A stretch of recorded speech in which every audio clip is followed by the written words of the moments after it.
Welcome back to Dronacharya IAS YouTube channel. I am doctor Daman Benipal और आज इस वीडियो लेक्चर में हम हमारी UPSC preparation point of view से जो इम्पॉर्टेंट करंट अफेयर्स हैं उन्हें इस वीडियो में डिस्कस करेंगे। So let's begin with today's video. शुरुआत करेंगे आज के इस वीडियो के हमारे पहले आर्टिकल के साथ जो कि ज्योग्राफी पॉइंट ऑफ व्यू से इम्पॉर्टेंट है। Today we gonna talk about Mount Mauna Loa. So अगर आप न्यूज़पेपर्स देखें तो ज्योग्राफी पर्सपेक्टिव से माउंट मोना लोआ काफ़ी इंपॉर्टेंट है because the news is coming कि Mount Mauna Loa which is basically the largest active volcano in the world, it is showing up some activity there, the ground around it is shaking, it's swelling, so it's kind of showing us कि जो Mount Mauna लोआ volcano है वहाँ पे volcanic activity काफ़ी actively चल रही है and therefore it can erupt pretty soon. क्योंकि जब आप वोल्केनिक इरप्शन के बारे में पढ़ते हैं, अर्थक्वेक के बारे में पढ़ते हैं, तो we know one thing that volcanic eruption and the earthquakes they are cause and effect of each other. जब अर्थक्वेक्स आते हैं तो वो एक ऐसे वीक जोन्स क्रिएट कर देते हैं जहाँ से इजीली जो लावा है वो अर्थ की सरफेस पे रिलीज हो सकता है। और जब भी वोल्केनिक इरप्शन होता है तो वोल्केनिक इरप्शन में जो गैसेस रिलीज होती हैं वो रॉक्स के ऊपर इतनी फोर्स एक्सर्ट करती हैं कि वो भी जो वीक रॉक्स हैं उनको ईजिली ब्रेक डाउन कर सकती हैं। सो देयरफॉर वोल्केनिक इरप्शन वाली साइट है मोना लोआ, लेकिन वहाँ पे शेकिंग ऑफ द अर्थ होना, अर्थक्वेक का आना, ये शो कर रहा है कि volcanic activity is going on their. तो इसीलिए माउंट मोना लोआ बिकम्स इम्पॉर्टेंट फॉर अस। तो पहली चीज़ जो आपने यहाँ पे याद रखनी है वो ये है कि Mount Mauna Loa, first of all this is the largest volcanic eruption present on our earth, largest volcanic site, active volcano ये है presently. So let's find out some other important things about Mount Mauna Loa. Now सबसे पहले याद रखेंगे कि जो Mount Mauna लोआ है ये कहाँ पे है। So it is part of Hawaiian islands, ये हवाई का पार्ट है। रादर हवाई में हमारे पास एक बिग आइलैंड आता है और उस बिग आइलैंड में बेसिकली देयर आर 5 वोल्केनोज जो कि आपस में मिलकर बनाते हैं दिस बिग आइलैंड ऑफ हवाई। तो जब आप हवाईन आर्कीपेलेगो देखते हैं पैसिफिक ओशन में, तो हवाईन आर्कीपेलेगो का जो बिल्कुल सदर्न मोस्ट आइलैंड है उसे बोल देते हैं बिग आइलैंड ऑफ हवाई। चीज़ों को समझने की कोशिश करें। यहाँ पे हवाई में छोटे छोटे आइलैंड्स हैं। सबसे सदर्न मोस्ट आइलैंड जो है हवाई का उसे कहा जाता है बिग आइलैंड ऑफ हवाई। उस बिग आइलैंड ऑफ हवाई में टोटल 5 ऐसे मेन वोल्केनोज हैं जिनकी इरप्शन की वजह से जो लावा वहाँ से आया है उन सब ने मिलकर इस बिग आइलैंड की फॉर्मेशन की है। कौन कौन से हैं ये? देखो सबके नाम आप नहीं याद रखेंगे बट एक आइडिया आपको होना चाहिए कि बिग आइलैंड में देयर आर 5 वोल्केनोज जो कि इस आइलैंड को बनाते हैं। सबसे पहले मोना लोआ जिसकी आज हम बात कर रहे हैं, माउंट मोना लोआ is 1, Mount Mauna Kea is there, then Hualalai, then Kilauea and Kohala. So these are 5 different volcanoes जो कि मिलकर बनाते हैं big island of Hawaii which is basically present in the southernmost island of the Hawaiian archipelago। ठीक है, याद रखिएगा हमारे पास हवाई में जो माउंट मोना लोआ है जिसकी आज हम बात कर रहे हैं, this is the largest volcano, largest active volcano is mount Mauna लोआ, लेकिन ये टॉलेस्ट नहीं है। इस एरिया में जो टॉलेस्ट है दैट इज माउंट मोना किया, दैट इज टॉलेस्ट। यहाँ पे लार्जेस्ट कौन है? माउंट मोना लोआ, that is the largest one over here. तो दोनों में कंफ्यूज नहीं करेंगे। अगर माउंट मोना लोआ के ऊपर क्वेश्चन आता है तो याद रखेंगे कि ये लार्जेस्ट वोल्केनो है, टॉलेस्ट वोल्केनो नहीं है। ये इतना बड़ा है कि half of, as you can clearly see, अगर आप इसका एरिया देखें कि half of this island is made up of Mount Mauna Loa. ठीक है, लास्ट टाइम जो माउंट मोना लोआ से इरप्शन हुई थी that was somewhat around 38 years ago. और जब हम हमारी हिस्ट्री देखते हैं तो 1843 से जितने रिकॉर्ड्स हमारे पास हैं तो माउंट मोना लोआ अब तक टोटल 33 टाइम्स इरप्ट हो चुका है। एंड द स्टडी शोज कि माउंट मोना लोआ में बहुत ही बड़ा मैग्मा रिजर्वॉयर है that it is holding a lot more lava than the rest of the other eruptions happening in the surrounding areas, especially Kilauea जो कि एक और वहाँ पे वोल्केनो है, बहुत बड़ा मैग्मा रिजर्वायर माउंट मोना लोआ के पास प्रेजेंट है. When we read about volcanic eruptions, तो हम टाइप्स ऑफ वोल्केनोज को स्टडी करते हैं. देर आर सम वोल्केनोज जो कि बहुत ही एक्सप्लोसिवली इरप्ट होते हैं और कुछ ऐसे वोल्केनो होते हैं जो कि बहुत ही इफ्यूसिवली, बहुत ही साइलेंटली इरप्ट होते हैं.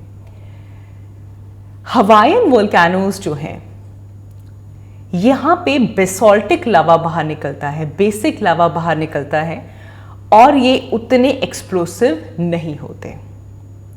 Magma is hotter, magma is dryer, लेकिन मैग्मा बेसिक है, तो बेसिक होने की वजह से वो बहुत जल्दी सॉलिडिफाई नहीं होता, वो बहुत देर तक फ्लूइड रहता है. तो आपकी जो वोल्केनिक इरप्शन की जो पाइप है, सेंट्रल पाइप है, उसमें ज़्यादा आपके पास गैसेस का ट्रैपिंग नहीं हो पाती है, बिकॉज मैग्मा जो है वो सॉलिडिफाई नहीं हो रहा है, वो फ्लूइड स्टेज में रह रहा है. तो यहाँ पे याद रखेंगे, Hawaiian volcanoes are not have, they do not explode explosively, they are effusive volcanoes. जो गैस है वो लगातार एस्केप होती रहती है, तो इसीलिए जब गैस होगी तभी एक्सप्लोजन होगा. वोल्केनिक इरप्शन की जो एक्सप्लोजन है that is equivalent to gas. अगर गैस ट्रैप होगी तो उतनी ज़्यादा एक्सप्लोजन होगी, अगर गैस लगातार रिलीज होती जा रही है तो उतनी एक्सप्लोजन नहीं होगी, जो कि इस केस में हो रहा है. बिकॉज मैग्मा बेसिक है, वो लगातार फ्लूइड फॉर्म में प्रेजेंट है, सॉलिडिफाई नहीं हो रहा है. जो गैस है वो रिलीज होती जा रही है and therefore it is not explosive. जब हम शेप देखते हैं तो शेप में हम कहते हैं कि भाई हवाईयन टाइप ऑफ वोल्केनोज, और यहाँ पे अगर हम माउंट मोना लोआ की बात करें कि ये शील्ड वोल्केनोज हैं. शील्ड वोल्केनोज ऐसे होते हैं, पहले तो ऐसे एरियाज जहाँ पे सब्सिक्वेंट वोल्केनिक इरप्शन होती है, कि भाई एक बार वोल्केनिक इरप्शन हुई और यहाँ पे आपके पास लावा की लेयर आ गई, लेकिन उसके बाद जो वोल्केनिक इरप्शन में जो भी एशेस थे, जो भी रॉक्स थी, जो इरप्टेड पार्टिकल्स थे, वो आगे सेटल डाउन हो गए. फिर उसके बाद दोबारा इसके ऊपर वोल्केनिक इरप्शन हुई और फिर एक लेयर और मैग्मा की ऐड हो गई. फिर over the period of time इसके ऊपर धीरे धीरे धीरे धीरे कुछ और जो रेजिडुअल पार्टिकल्स हैं वो आकर फॉल डाउन हुए. फिर लावा की लेयर आई, फिर पार्टिकल्स आए. तो बेसिकली हमारे पास यहाँ पे एक तो ये चीज़ होती है कि जो लावा है कि वो लेयर्स में सॉलिडिफाई होता है. दूसरी चीज़ शील्ड वोल्केनो का फीचर ये है कि क्योंकि हमारे पास जो लावा है वो बेसिक है, वो बहुत ही इरप्टेड स्ट्रक्चर नहीं बना पाएगा.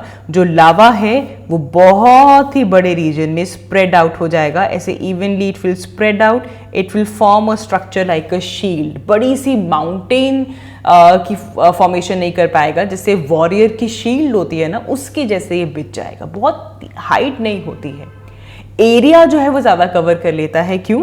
बिकॉज जो मैग्मा था वो बेसिक था और बेसिक मैग्मा फ्लूइड फॉर्म में रह रहा है. There are layers of solidified lava जो कि एक के ऊपर एक के ऊपर एक आकर फॉल कर रही हैं, but all of these are gently sloping.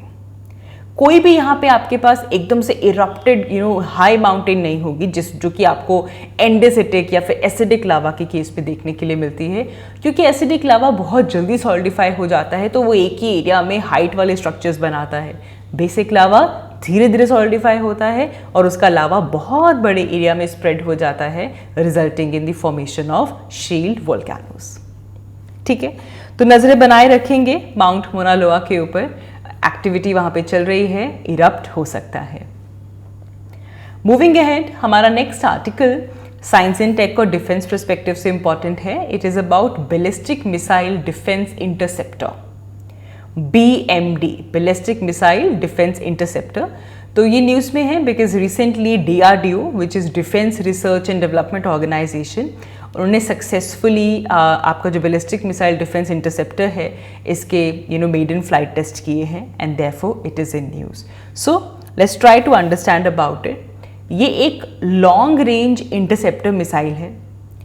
इसका एम ही यही है कि चाहे एटमॉस्फेयर के बाहर जो लो एक्सो एटमॉस्फेयर है या फिर एटमॉस्फेयर के अंदर, कोई भी अगर लॉन्ग रेंज बैलिस्टिक मिसाइल जा रही है या फिर अगर एयरक्राफ्ट जा रहा है, ये इसे इंटरसेप्ट कर सकता है। इसमें 2 स्टेज सॉलिड मोटर लगी हुई है, indigenously developed advance control system है, नेविगेशन सिस्टम है, गाइडेंस एल्गोरिदम है, जो कि प्रिसाइजली इसे हेल्प करता है कि जो व्हीकल है किसे टारगेट करना है और कैसे टारगेट करना है। It's a very unique type of interceptor. सारी एडवांस टेक्नोलॉजीज इसमें अवेलेबल हैं और दुनिया की बहुत ही कम ऐसे कंट्रीज हैं जिनके पास ये टेक्नोलॉजी प्रेजेंट है।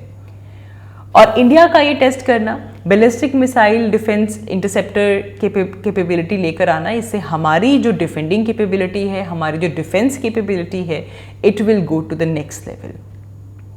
ये फंक्शन कैसे करता है तो समझने की कोशिश करें। सपोज एनिमी ने यहाँ से मिसाइल लॉन्च की और ये मिसाइल बैलिस्टिक मिसाइल है, it is going like this, तो इसका जो पाथ है वो हमें पता चल गया कि अगर यहाँ से लॉन्च हुई है तो इसका पाथ ऐसा है, ये इसका टारगेट है। ठीक है, एनिमी ने अपनी लॉन्च की। अब आपके पास जो एयरफोर्स का एयरबॉर्न वार्निंग कंट्रोल सिस्टम है, वो कंट्रोल सेंटर को अलर्ट करेगा कि भाई एनिमी ने बैलिस्टिक मिसाइल लॉन्च कर दी है। देन आता है पिक्चर में हमारे पास the long range tracking radar, जो कि देखता है कि क्या वेलोसिटी है, किस डायरेक्शन में ये मिसाइल जा रही है, कहाँ पे जाकर ये फॉल करेगी, तो वो ये आपका लॉन्ग रेंज ट्रैकिंग रडार जो है वो इसे देखेगा। उसके बाद जैसे ही मिसाइल पास में आएगी, as it is coming closer, तो सेकेंड रडार जो हमारा है, which is basically the French made one, ये उसके ऊपर लॉक इन करता है एंड देन जो होस्ट मिसाइल है उसे हम डिस्ट्रॉय कर देते हैं, बिकॉज यहाँ पे जो इंटरसेप्टर है it flies towards the enemies missile, कि ये इंटरसेप्टर है, उसने देख लिया कि वो आ रही है, it will fly towards it and it will destroy it. तो कंट्रोल सेंटर में पता चल गया कहाँ पे आकर फॉल कर रही है, उसके बदले में हमने जो है वो अपनी मिसाइल लॉन्च की और उसने जाकर उसको डिस्ट्रॉय कर दिया। इस तरीके से ये इंटरसेप्टर सिस्टम वर्क करता है। सो इससे डेफिनेटली इंडिया की जो डिफेंस कैपेबिलिटी है वो काफ़ी ज़्यादा इंक्रीज हो जाएगी। ठीक है, नेक्स्ट इकोनॉमी परस्पेक्टिव से इंपॉर्टेंट आर्टिकल हम आज यहाँ पे बात करेंगे, which is about one nation one ITR form. ठीक है, आजकल ये बहुत चल रहा है, one nation one police uniform, one nation one tax, and now we are talking about one nation one ITR form. So recently CBDT, which is central board of direct taxes, उन्होंने propose किया है that there should be a single income tax return form for all the tax payers. तो पहले हमें पता होना चाहिए कि भाई कितने तरह के ITR फॉर्म्स हैं, कितने तरह के इनकम टैक्स रिटर्न फॉर्म्स हैं, कि अभी हम बोल रहे हैं कि सिंगल लेकर आओ। ठीक है, so understand this. Currently we have 7 kinds of ITR forms, जो कि डिफरेंट कैटेगरी के टैक्स पेयर्स के लिए यूज़ किया जाता है। जैसे कि there is ITR form number 1, जिसे सहज कहते हैं, this is for small and medium tax payers. तो ऐसे इंडिविजुअल जिनकी इनकम 50 लाख तक जाती है, those who are earning from the salary, जिनके पास एक घर है, कुछ प्रॉपर्टी है, medium and small tax payers, उनके लिए ITR फॉर्म 1 आता है, सहज। फिर ITR 2 आता है, these are with people who have residential property, income from the residential property, वो ITR 2 फॉर्म फिल करते हैं।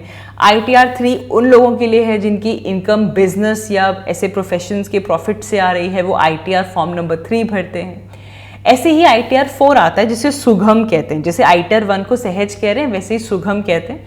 These are very simple forms, this can be filed by an individual और द हिंदू अनडिवाइडेड फैमिलीज, और ऐसे firms जिनकी income up to 50 lakh जाती है from business and profession.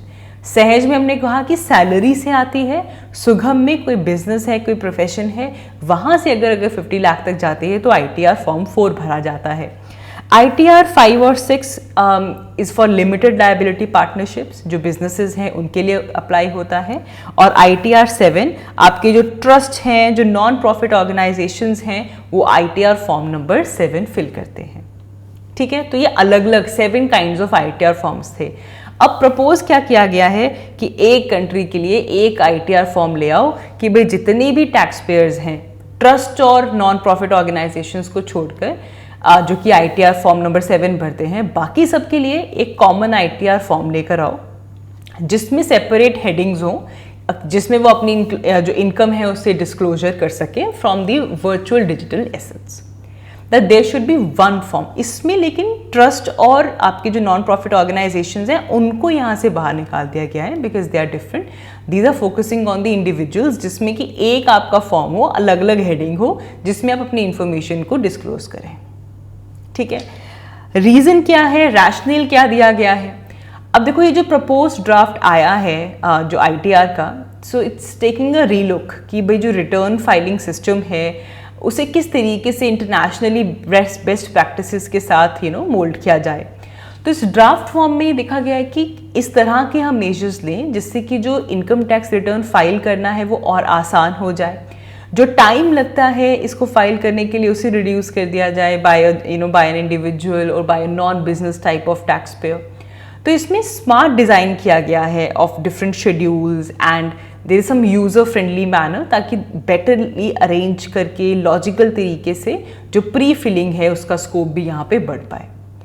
तो इससे प्रॉपर रिकंसाइलेशन हो पाएगी of the third party data जो कि इनकम टैक्स डिपार्टमेंट से आ रहा है, ठीक है, या फिर जो डाटा रिपोर्ट किया गया है, ताकि जो टैक्स पेयर्स के ऊपर जो कंप्लायंस बर्डन रहता है वो थोड़ा यहाँ पे रिड्यूस हो पाए। तो एक एफिशिएंट यहाँ पे हम सिस्टम क्रिएट करना चाहते हैं, जिसको लेकर ये रिकमेंडेशन दी गई है। अब किसने दी है ये recommendation? This has been given by CBDT which is central board of direct taxes. अब देखो ये भी इंपॉर्टेंट हो गया, क्योंकि अगर one nation one ITR important हो गया, अब ये बोला किसने है, प्रपोज किसने किया है? CBDT ने। तो CBDT क्या है? Central board of direct taxes. CBDT एक स्टैट्यूटरी अथॉरिटी है which basically functions under the central board of revenue act 1963।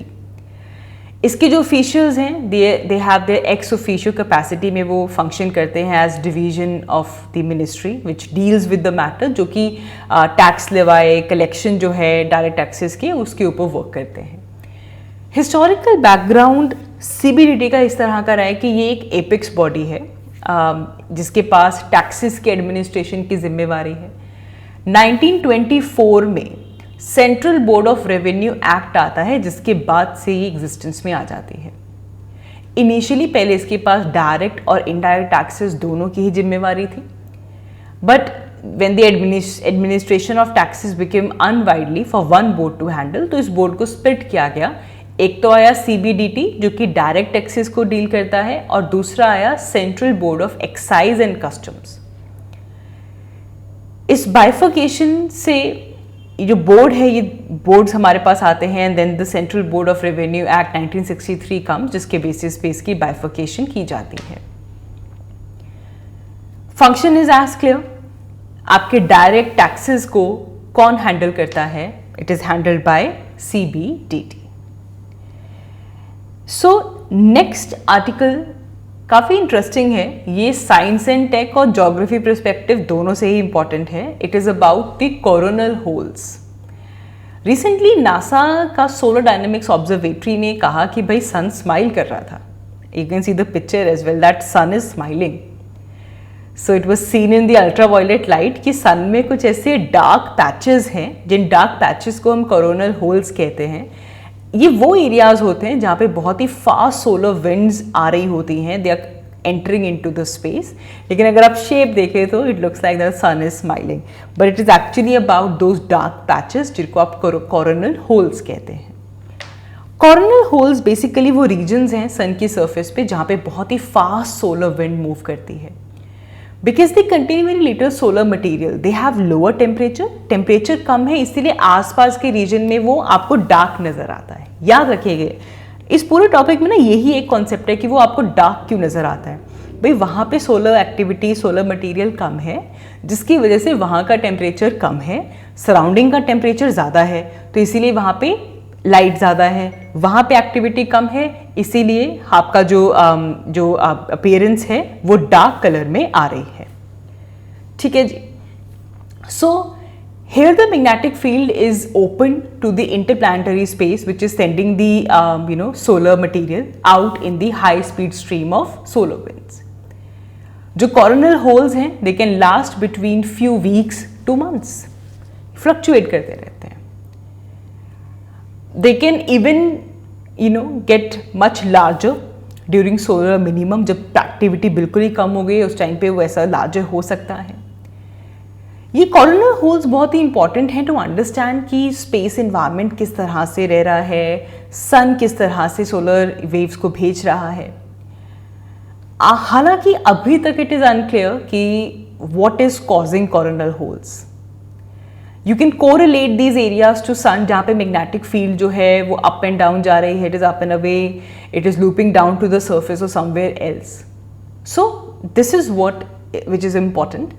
हालांकि अभी तक जो हमको पता है वो यही है कि ये जो डार्क रीजन्स हैं, ये डार्क पैचेस हैं, ये वो हैं जहाँ पे सोलर एक्टिविटी कम हो रही है, टेम्परेचर कम है as compare to the surrounding regions. ठीक है जी, तो करंट में है इसीलिए इसके ऊपर ध्यान रखेंगे। So that is all for this video. आज की इस वीडियो के लिए इतना ही। Thank you so much for watching. I will see you all in my next one. Thank you.